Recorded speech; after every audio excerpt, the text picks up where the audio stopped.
ইরানের পারমাণবিক কর্মসূচি নিয়ে বিশ্বজুড়ে কূটনৈতিক টানাপোড়েনের মাঝে আবারও সরব রাশিয়া। ক্রেমলিন জানিয়েছে তারা ইরানের পাশে আছে। শুধু তাই নয়, তেহরানের পারমাণবিক সমস্যা সমাধানের সবকিছু করতে প্রস্তুত তারা। কিন্তু প্রশ্ন হচ্ছে, এই ঘোষণার পেছনে রাশিয়ার উদ্দেশ্য কি? রাশিয়া কূটনৈতিকভাবে ইরানকে সহায়তা করতে আগ্রহী, যা পশ্চিমা দুনিয়ার সঙ্গে তাদের বিরোধের একটি অংশ হতে পারে। এদিকে ট্রাম্প প্রশাসনের একতরফা সিদ্ধান্ত শান্তিপূর্ণ চুক্তির কাঠামো ভেঙে দিয়েছে, যা বর্তমান অস্থিতিশীলতার অন্যতম কারণ।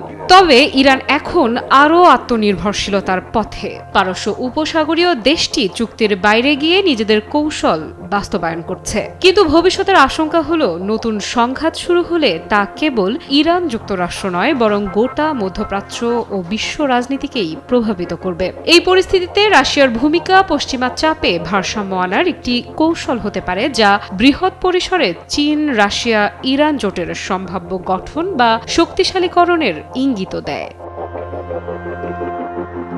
2015 সালে ইরান, রাশিয়া, যুক্তরাষ্ট্র, যুক্তরাজ্য, চীন, ফ্রান্স ও জার্মানি মিলে স্বাক্ষর করে JCPOA চুক্তি। এই চুক্তির শর্ত ছিল, ইরান তার পারমাণবিক কর্মসূচি সীমিত রাখবে আর পশ্চিমা বিশ্ব তুলে নেবে অর্থনৈতিক নিষেধাজ্ঞা। কিন্তু 2018 সালে আমেরিকার তৎকালীন প্রেসিডেন্ট ডোনাল্ড ট্রাম্প একতরফাভাবে চুক্তি থেকে সরে যান। এরপর পুনরায় আরোপ করা হয় কঠোর নিষেধাজ্ঞা। ইরানও ধীরে ধীরে চুক্তির শর্ত মানা বন্ধ করে দেয়, শুরু করে ব্যাপক আকারে ইউরেনিয়াম পরিশোধন। 2025 সালে আবারও হোয়াইট হাউসে ফিরে আসেন ট্রাম্প, ফের চালু করেন সর্বোচ্চ চাপ নীতি। ইরানকে হুমকি দেন, নতুন চুক্তিতে না এলে হবে ভয়াবহ বোমা বর্ষণ। বোমা হামলার হুমকির মতো মন্তব্য কূটনৈতিক সমাধানের পথ আরও সংকুচিত করে দেয়। ইরান এর জবাবে সরাসরি আলোচনার প্রস্তাব প্রত্যাখ্যান করে বলে, যুক্তরাষ্ট্রের কোনো আগ্রাসন হলে তারা নেবে কঠোর প্রতিশোধ। তেহরানের বিরুদ্ধে যে কোনো আক্রমণ বা শত্রুতা কঠোরভাবে মোকাবেলা করা হবে।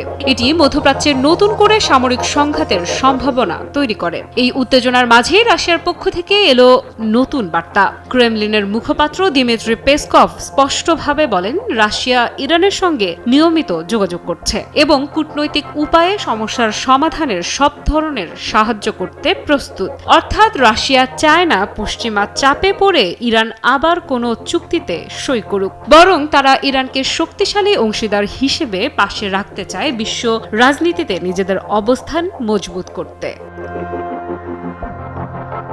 সব মশার বিরুদ্ধে সুরক্ষা দিতে এলো বসুন্ধরা এক্সট্রিম অ্যারোসল, মশার বিরুদ্ধে এক্সট্রিম সুরক্ষা। সম্প্রতি ইরানের পররাষ্ট্রমন্ত্রী আব্বাস আরাকচি জানিয়েছেন, এবার সিদ্ধান্ত যুক্তরাষ্ট্রের। সরাসরি যুক্তরাষ্ট্রের সঙ্গে কোনো আলোচনা করবে না ইরান, তবে ওমানের মধ্যস্থতায় পরোক্ষভাবে কথা বলার প্রস্তাব এখনো খোলা রয়েছে। আলোচনায় নেতৃত্ব দেবে কেবল পররাষ্ট্র মন্ত্রণালয়। এই পরিস্থিতিতে আবারও মধ্যপ্রাচ্য অস্থিরতার দ্বার প্রান্তে।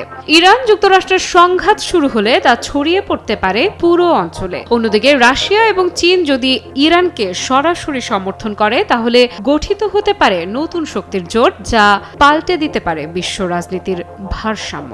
রাশিয়া বলছে তারা কূটনৈতিকভাবে শান্তি চায়, যুক্তরাষ্ট্র বলছে তারা নিরাপত্তা নিশ্চিত করতে চায়, এদিকে ইরান বলছে তারা নিজেদের সার্বভৌমত্ব রক্ষা করতে চায়। কিন্তু এসব কথার আড়ালে লুকিয়ে আছে সামরিক, রাজনৈতিক ও অর্থনৈতিক সংঘাতের এক ভয়াবহ সম্ভাবনা। আফরিদা ইফরাত, নিউজ 24।